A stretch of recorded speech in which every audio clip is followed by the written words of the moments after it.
अस्सलाम वालेकुम स्टूडेंट्स। हमारा जो आज का टॉपिक होगा that will be fresh and hardened properties of concrete.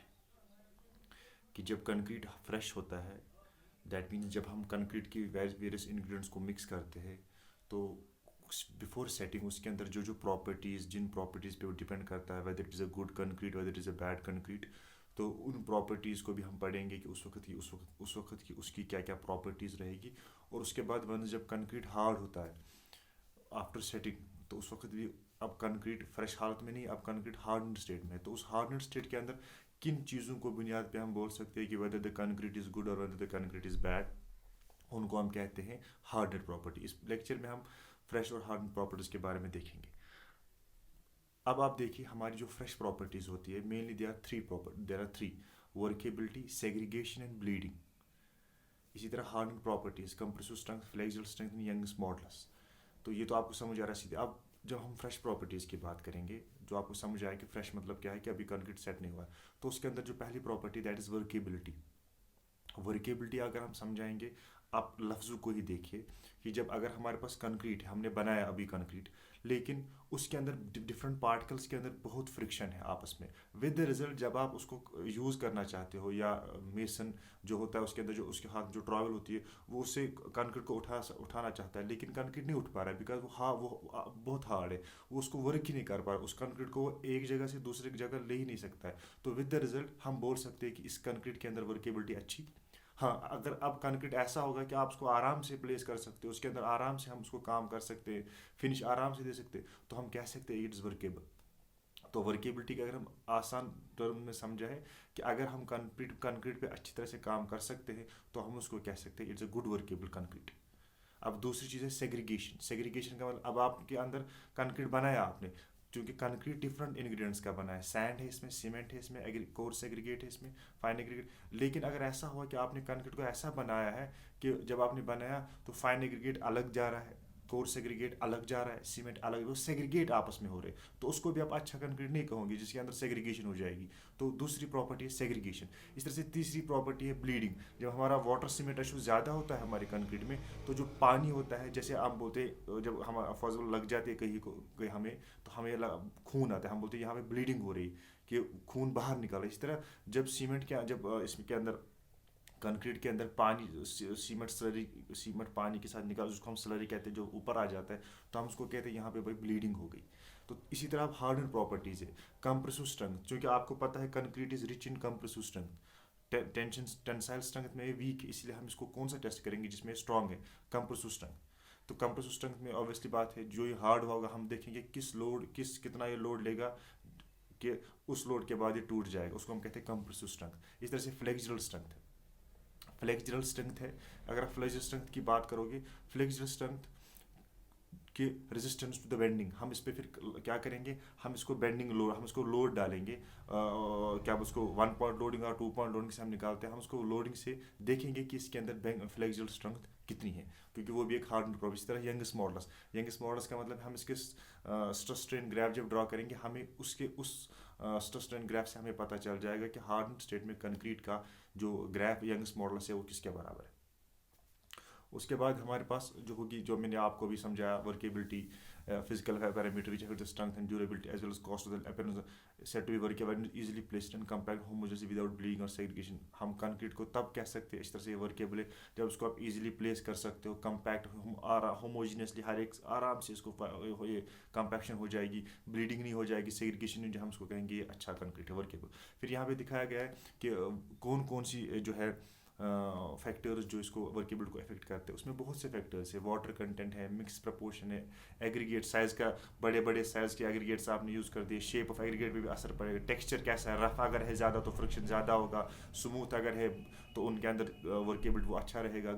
आप मिक्सचर ये एड मिक्सचर कौन सा यूज़ कर रहे हो, केमिकल, उनकी ग्रेडिंग, तो उस एतबार से ये डिफरेंट। आप देखिए वाटर कंटेंट का भी मसला, अगर आपने पानी कम डाल दिया कंक्रीट में, जब पानी कम डाल दिया तो फ्रिक्शन को लुब्रिकेशन नहीं मिल रही, विद द रिजल्ट वो कंक्रीट वर्केबल अच्छा नहीं बनेगा। इसी तरह से यहाँ पे आप देखिए जो इसकी अगली प्रॉपर्टी थी सेग्रीगेशन ब्लीडिंग। ब्लीडिंग आप देखिए जब हमारे पास हायर वाटर सीमेंट रेशो होता है, what is water cement ratio? Water to the cement ratio. आपने कंक्रीट में पानी को भी मिलाया, आपने कंक्रीट में सीमेंट को भी मिलाया।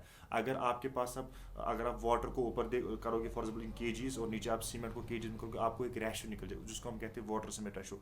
बहुत इंपॉर्टेंट है कंक्रीट में वाटर सीमेंट रेशो, बहुत इंपॉर्टेंट है। सब प्रॉपर्टीज वहाँ यहाँ से लास्ट में मिल जाती है वाटर सीमेंट रेशो के साथ ही। अब यहाँ पे दिखाया it is defined as a sum of the water is come out of the surface of the concrete is called bleeding. अगर हमारे पास पानी ऊपर आ गया, वो ऑब्वियसली बात है, वो सीमेंट के साथ मिला होगा जिसको हम स्लरी कहते हैं, वो ऊपर आ जाता है, तो हम उसको कहते हैं इसके अंदर ब्लीडिंग हो गई। इसी तरह सेग्रीगेशन जो मैंने आपको कहा अभी, हायर वाटर सीमेंट रेशो होगा और पोर मिक्स होगा। आपने ग्रेडेशन अच्छी तरह से नहीं की होगी कंक्रीट की, विद द रिजल्ट जो है क्या बोल उसको कोर्स ग्रेड अलग निकलेगा, फाइन ग्रेड अलग निकलेगा। जैसे मैं अक्सर एग्जांपल्स दिया करता हूँ कि अगर हम कभी सालन घर पे पकाएंगे, तो अगर आपने मिक्सड वेजिटेबल्स ऐसे बना दिए, ऐसे आपने उनको कर दिया, तो जब आप उसको अच्छी तरह से बनाओगे तो ओबियसली वो लास्ट में आपको दिखेगा बहुत अच्छा। लेकिन अगर आपको अच्छा बनाना नहीं आया तो उसमें कैरेट अलग हो जाएगा, जो है फॉर एग्जाम्पल जो है पोटैटो अलग हो जाएगा, तो वो अच्छा। वैसे हमारा कंक्रीट जब हम इसको डिज़ाइन करें, जब हम इसको बनाएं, तो ऐसा ग्रेडेशन देखनी है ताकि ये सेग्रीगेट जब सेग्रीगेट ही कंक्रीट हुआ तो उसके अंदर कहाँ से प्रॉपर्टीज अच्छी रहेगी, उसके अंदर बहुत सी खराबी आ जाएगी। इस तरह से ये दिखाया effect of bleeding due to bleeding segregation, ये इसकी होमोजेनिटी लॉस हो रही है। परमेबिलिटी ऑब्वियसली बात है, जब कंक्रीट के अंदर सेग्रीगेशन हो गई, इसके अंदर गैप्स बन गई, ये जो पोर्स बन गई, वो पोर्स क्या होगी, परमेबिलिटी किस पे डिपेंड करती है, आपके पोर्स कितने हैं। जब पोर्स ज़्यादा है तो पानी उसके अंदर पर्कुलेट आराम से हो सकता है, स्ट्रेंथ भी इससे रिड्यूस हो सकती है, बॉन्ड भी इससे कम हो सकता है, तो ठीक है ना, वो भी इसमें बहुत इंपॉर्टेंट चीज़ें हैं। फिर अगर अब आपको देखना पड़ेगा भाई, आपको ये जो वर्केबिलिटी ऑफ कंक्रीट है इसको आपको चेक करना पड़ेगा। ये वर्केबिलिटी ऑफ कंक्रीट को हम कैसे चेक करेंगे, टेस्ट्स के एतबार से।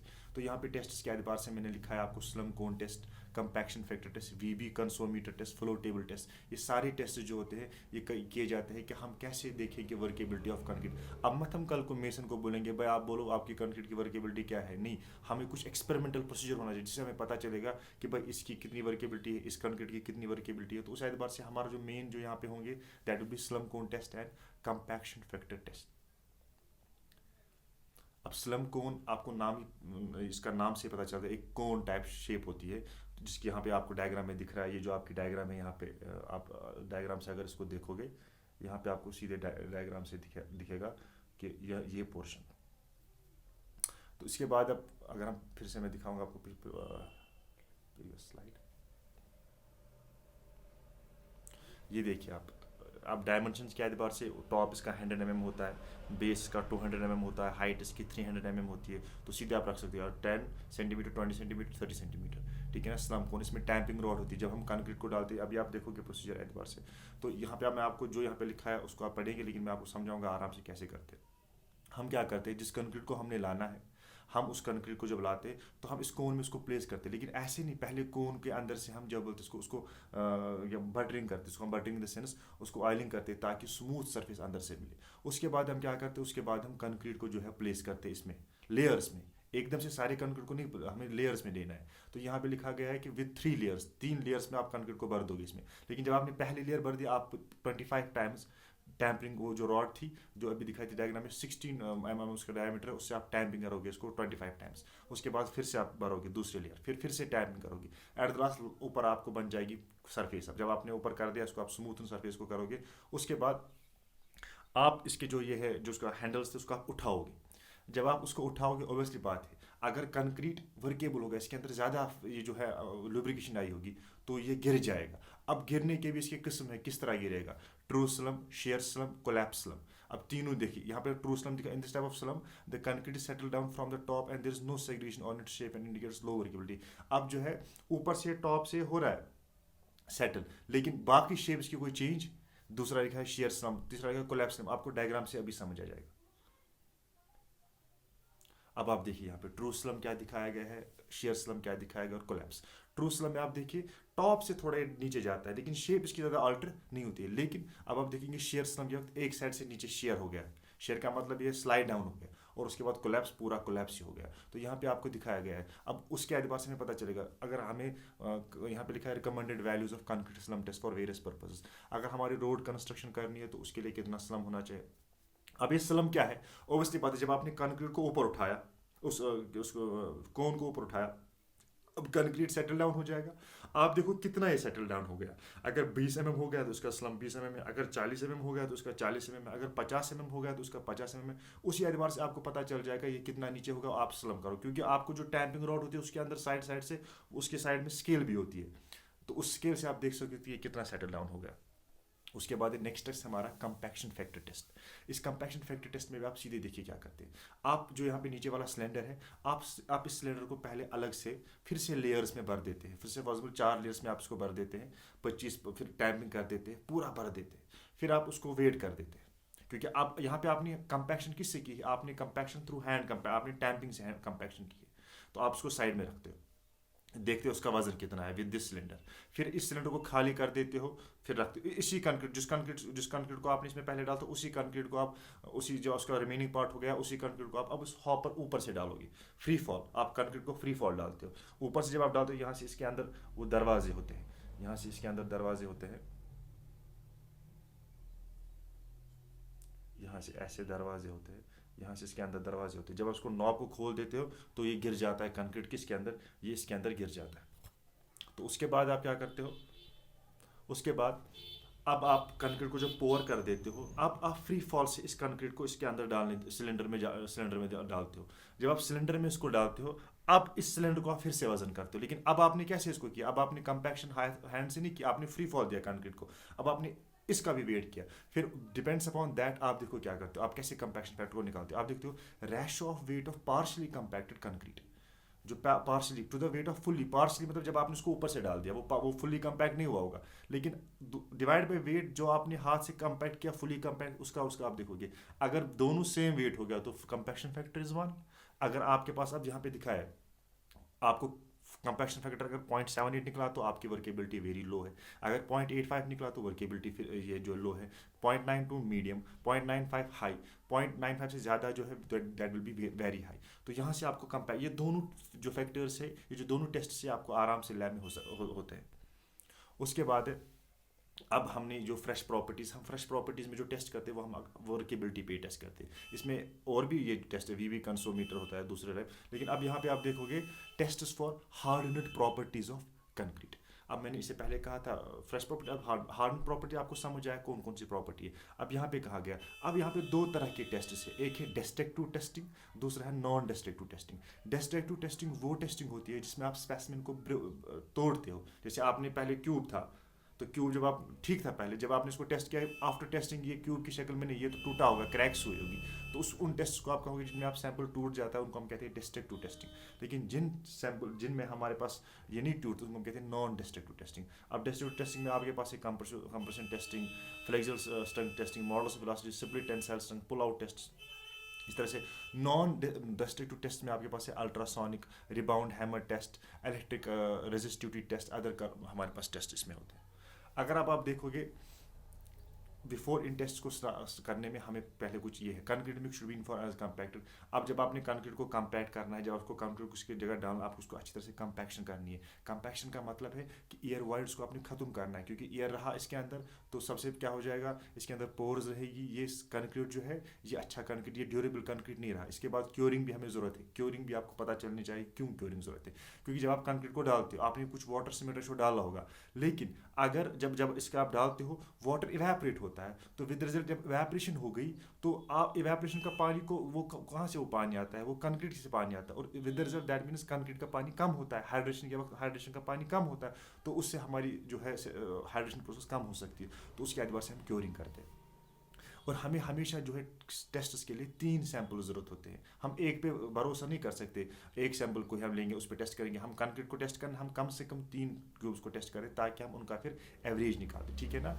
और इनमें हो सकता है each sample should not exceed. अब देखिए आपने एक क्यूब का, एक ही कंक्रीट से आपने 3 क्यूब्स कास्ट कर दिए, एक का आ गया 10, अब दूसरे का नहीं आना चाहिए 25, तीसरे का आएगा 15, 20, इनके अंदर ज़्यादा डिफरेंस नहीं, यहाँ पे लिखा गया है शुड, इनके अंदर जो डिफरेंस होगी वो 5% से एक्सीड से दूसरे स्पेसिमेन से ज़्यादा डिफरेंस इनके अंदर नहीं होनी चाहिए। समझ आ रहा है आपको, मैं कह रहा हूँ अगर एक की 10 आ गई दूसरे की आपको 30 आएगी तो वो आपके वहाँ आपने कहीं ना कहीं गलत किया है। अब यहाँ पे कंप्रेसिव स्ट्रेंथ टेस्ट कैसे दिखाया गया है, अगर आप सिलेंडर स्पेसिमेन होगा आपके पास, हम सिलेंडर्स भी बनाते हैं, वहाँ से भी हम कंप्रेसिव स्ट्रेंथ टेस्ट कर सकते हैं, या हम क्यूब बनाते हैं तो हम उसको सीधे CTM या UTM में आप उसको डाल देते हो विद द रिजल्ट। तो उसके बाद आप लोडिंग डालते हो, आप देखते हो कि किस लोड पे टूट गया, that load divide by the surface area, that gives us the compressive strength. अब यहाँ पे एक इंपॉर्टेंट पॉइंट मुझे कहना है, अगर आपने कंक्रीट को लिया, आपने उसका क्यूब टेस्ट किया, वहाँ से आपने कंप्रेसिव स्ट्रेंथ निकाली, और उसी के बाद आपने सिलेंडर टेस्ट किया, वहाँ से भी आपने कंप्रेसिव स्ट्रेंथ निकाली, क्या दोनों सेम आएंगे? दोनों सेम नहीं आएंगे। क्यों नहीं दोनों सेम आएंगे? क्योंकि जो सिलेंडर होता है, एक कंक्रीट में एक इंपॉर्टेंट टर्म होती है, दैट इज आस्पेक्ट रेशो। आप देखिए जिसका लेंथ है और जिसका डाया है, वो वो क्या है, दैट इज ग्रेटर देन 1। ठीक, तो दैट मीन्स जब इस पर लोडिंग आ जाएगी, आस्पेक्ट रेशो इसका 1 के बराबर नहीं है, वाइल एज इन क्यूब हर एक साइड इक्वल है, तो वहाँ से आस्पेक्ट रेशो सेम होता है, विद द रिजल्ट उसमें स्ट्रेंथ ज़्यादा आएगी, वाइल एज कम्पेयर उसमें वीक पोर्शन रहेगी। जैसे आप पढ़ते थे moment of inertia about X, moment of inertia about Y. यहाँ पे दिखाया गया है, क्योरिंग इसको कर देते हैं, फिर आप जब आपने इसको क्योरिंग व्योरिंग कर दी, फिर आपके बाद उसको टेस्ट कर देते हो 7 दिन के बाद या 28 दिन के बाद उसको टेस्ट कर देते हो। 7 दिन के बाद भी हम टेस्ट करते हैं, क्योंकि हमने ऐसा है कि कंक्रीट की strength with the age gain होती है 28 दिन तक ये 90% तक अचीव हुई होती है, उसके बाद भी बढ़ती है, लेकिन हमारी जो 28 दिन में होती है वो 90% होती है। इस तरह 7 डेज में 60, 65, 70 बहुत से कोड्स, मॉर्थ एक कोड आता है, उसमें भी दिखाया गया है कि 65 to 70% जो हमारी 7 डे स्ट्रेंथ होती है, तो हम 7 डे को भी स्ट्रेंथ करते हैं और 28 दिन की भी स्ट्रेंथ करते हैं, फिर लोड को हम डालते हैं, फिर वहाँ से P/A से हमारा जो स्ट्रेंथ होता है कंप्रेसिव स्ट्रेंथ निकलता है। यहाँ पे दिखा गया, ये देखिए आप, curing period in days, strength improvement percentage, पहले दिन में 16%, तीसरे दिन में 40%, 7 में 35, 14 में 90, 28 में 99, यहाँ तो 99 दिखाया, लेकिन अक्सर जो आप देखोगे आफ्टर 25 जो होती है हमारी डेज, 90 to 95 से स्ट्रेंथ हमारी, उसके बाद स्ट्रेंथ और बढ़ती है। फिर है फ्लेक्सुरल स्ट्रेंथ। फ्लेक्सुरल स्ट्रेंथ मैंने आपको कहा, व्हाट इज फ्लेक्सुरल स्ट्रेंथ, कि आप देखते हो हमारा जो कंक्रीट है उसके अंदर बेंडिंग स्ट्रेंथ कैसे, वो फ्लेक्चर को कैसे विथस्टैंड कर सकता है। तो उसके एतबार से आपने एक कंक्रीट, आप देखेंगे फिर से यहाँ से आपने एक कंक्रीट का ये बना दिया है, ये कंक्रीट का है, फिर यहाँ पे एक सपोर्ट है, यहाँ पे एक सपोर्ट है, ये देखिए आप, ये सपोर्ट एक है, ये दूसरा सपोर्ट है। इन सपोर्ट्स पे आपने ऊपर से आप फिर लोड्स डालो, ये P यहाँ पे, इसको हम कहते हैं 2 पॉइंट लोडिंग, आपने 2 पॉइंट्स पे लोड डाल दिया, L/3 L/3। तो इसलिए यहाँ पे एक इंपॉर्टेंट पॉइंट है 2 पॉइंट लोडिंग। क्यों ये अच्छा, आपको सवाल पूछा जाता है क्या 1 पॉइंट लोडिंग अच्छी है कि 2 पॉइंट लोडिंग अच्छी है? 2 पॉइंट लोडिंग ज़्यादा अच्छी है, बिकॉज इसमें प्योर बेंडिंग आती है। अगर आपने पढ़ा होगा, इसमें प्योर बेंडिंग आती है। प्योर बेंडिंग का मतलब हो गया कि वो पोर्शन जहाँ पे bending moment constant and shear force is 0, that is it is purely under bending. जहाँ पे दूसरा होता है 1 पॉइंट लोडिंग, आपने बीच में लोडिंग डाली, सेंटर लोडिंग। इन दोनों से हम क्या निकाल सकते हैं? हम निकालते हैं कि कंक्रीट की फ्लेक्सुरल स्ट्रेंथ कितनी है। तो यहाँ पे दिखाया गया flexural strength, prepare the specimen in the concrete moulds. फिर से आपको हमेशा जो है कंक्रीट को टैंपिंग से, या हमारे पास एक तो टैंपिंग हो सकता है, या हमारे पास वाइब्रेटर से भी हम कंक्रीट को प्लेस कर सकते हैं, हमें उसको टैंपिंग की जरूरत नहीं है। फिर यहाँ पे दिखाया गया आपके जो बेंडिंग स्ट्रेस हो, that will B PL/BD²। P जो हमारा लोड होगा, length of the specimen, B the breadth, D the depth, वहाँ से हमें निकल सकता है बेंडिंग स्ट्रेंथ। तो यहाँ पे दिखाया गया है स्ट्रेस स्ट्रेन रिलेशनशिप कंक्रीट के एतबार से दिखाया गया है कि अगर आपके पास स्ट्रेस ये है, फिर यहाँ पे स्ट्रेन है, कंक्रीट की जो स्ट्रेस स्ट्रेन डायग्राम होती है वो ऐसी हो जाती है। कैरेक्टरिस्टिक कर्व Q 0.67 FC या आप डिज़ाइन जो आपका डिज़ाइन 5th में या वहाँ पे आप उसको अच्छी तरह से, क्योंकि आपको इसी से डिराइव करनी है, क्योंकि कंक्रीट में आप पढ़ोगे, डिज़ाइन में आप पढ़ोगे कंप्रेसिव स्ट्रेंथ और टेंसाइल स्ट्रेंथ। कंप्रेसिव स्ट्रेंथ में आपको देखना है कि कंक्रीट की कितनी कंप्रेसिव स्ट्रेंथ होगी, तो उसके लिए आपको ये कर्व जरूरत पड़ेगी। यहाँ पे दिखाया गया स्ट्रेस स्ट्रेन कर्वेशन, कुछ पोर्शन में रेक्टेंगुलर है, फिर ट्रेपेजॉइडल है, तो वहाँ पे अलग है। The partial factor of safety Γ(m)1 is applied to this. Partial factor of safety 1.5 हम यूज़ करते हैं, फिर से कंक्रीट में 1.5 यूज़ करते हैं, स्टील में 1.15 यूज़ करते हैं। कंक्रीट में इसलिए 1.5 यूज़ करते हैं बिकॉज कंक्रीट जो होता है इसके अंदर वेरिएशंस बहुत आती है, ये हम साइड पे बनाते हैं। वायलेस हमारा जो स्टील होता है it is in manufactured in जो है यहाँ पे फैक्ट्रीज में, तो वहाँ पे कोई इसकी वेरिएशन नहीं है, इसलिए हम कंक्रीट में 1.5 लेते हैं।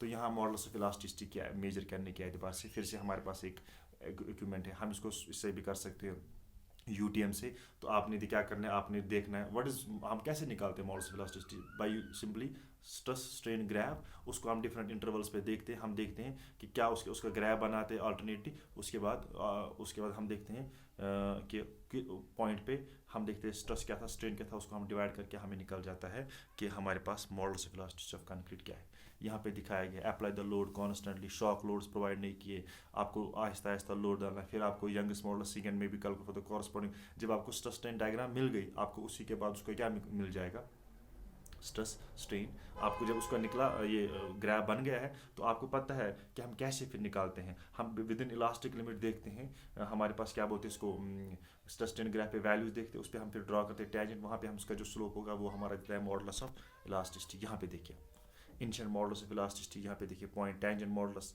सेकंड मॉडुलस जो यहाँ पे हमारे पास होता है, तो इनको इनसे हम निकाल सकते हैं modulus of elasticity of concrete. ये था हमारा लेक्चर रिगार्डिंग जो आज हमारा सारा ये जो था कंक्रीट के एतबार से फ्रेश प्रॉपर्टीज़ और हार्डनेस प्रॉपर्टीज़। अगर आप फिर से देखेंगे इसके एतबार से, फिर से मैं समझाऊंगा फ्रेश प्रॉपर्टीज़ कंक्रीट की वो होती है जिनमें जब कंक्रीट फ्रेश हालत में होता है उस वक्त उसकी क्या क्या प्रॉपर्टीज़ होती है, जिनकी वो मतलब वो चीज़ें जिन पे कंक्रीट डिपेंड करता है, whether it's a good concrete और इट्स अ बैड कंक्रीट। इसी तरह से हमारे पास दूसरी प्रॉपर्टीज़ आ जाती है। फ्रेश में आपने फिर पढ़ा workability, segregation and bleeding. Workability आपने पढ़ा कि कंक्रीट को कितनी आराम से होमोजीनियसली आप मिक्स कर सकते हो, उसको प्लेस कर सकते हो, अच्छी तरह से करोगे तो अच्छा वर्केबल होगा। अगर कंक्रीट अच्छी तरह से काम नहीं कर सकते तो अच्छा वर्केबल नहीं होगा। फिर आपने देखा सेग्रीगेशन, आपने बनाया कंक्रीट को लेकिन आपने डिज़ाइन ऐसा किया है कि आपने बड़े बड़े एग्रीगेट्स डाल दिए, उनके अंदर ग्रेडेशन अच्छी नहीं है, या तो सब एक ही साइज की सिंगल साइज एग्रीगेट डाल दिए, विद द रिजल्ट सेग्रीगेट हो रहा है कंक्रीट। कंक्रीट की सबसे बड़ी जो इंपॉर्टेंट प्रॉपर ये चीज़ है ना कि जब भी आप कंक्रीट को बनाओ ग्रेडेशन ऐसी होनी चाहिए कि बड़ा साइज, उसके बाद उससे छोटा, उसके बाद उससे छोटा, उसके बाद उससे छोटा, क्यों, ताकि वो कंपैक्टेड कंक्रीट बन जाए। उसी तरह हमने फिर पढ़ा ब्लीडिंग में भी आपने देखा कि वाटर सीमेंट रेशो ज़्यादा होता है, उसके वजह से हमारे पास कंक्रीट जो सीमेंट स्लरी होता है, पानी के साथ सीमेंट जो होता है वो ऊपर चढ़ जाता है। इसमें फिर एक प्रॉब्लम आ जाती है, उसको हम कहते हैं लेटेस फॉर्मेशन। लेटेस फॉर्मेशन वो ऊपर गर्दा टाइप एक लेयर कंक्रीट ऊपर चढ़ जाती है, जिसपे फिर जब अगर सीमेंट कंक्रीट रोड्स होते हैं जब ऐसा हो जाता है तो उस पर फिर गाड़ियाँ चलती उस वहाँ से गर्दा उठता है, उसको हम कहते हैं लेटेस फॉर्मेशन। इस तरह से फिर होता है हार्ड प्रॉपर्टीज़ में आपने पढ़ा, हार्ड जब कंक्रीट हार्ड हो गया, उस कंक्रीट के हार्ड के वक्त उसके अंदर क्या क्या प्रॉपर्टीज़ आएंगी तो उसको हम कहते हैं हार्ड प्रॉपर्टीज़। फिर आपने यहाँ पे देखा कौन कौन सी प्रॉपर्टीज उसके अंदर है, कंप्रेसिव स्ट्रेंथ है उसके अंदर, फ्लेक्सिबल स्ट्रेंथ है उसके अंदर, इस तरह से उसके अंदर जो है क्या बोलते हैं इसको स्प्लिट टेंसाइल स्ट्रेंथ। स्प्लिट का मतलब है जब आप कंक्रीट को आपने क्यों जो बनाया सिलेंडर, आप उसको मशीन में डालते हो, फिर आप उसको डालते हो हॉरिजॉन्टल रखते हो, फिर उसके बाद देखते हो किस लोड पे सेपरेट दो हिस्से इसके हो जाएंगे। स्प्लिट टेंसाइल वो भी हमें लैब्स में करना होता है, स्प्लिट टेंसाइल स्ट्रेंथ। तो यहाँ पे आपने देखा कि हम कंक्रीट को कैसे उसकी हार्डनेस प्रॉपर्टीज़ को भी देखते हैं और उसकी जो है फ्रेश को प्रॉपर्टीज़ को भी देखते हैं। Thank you.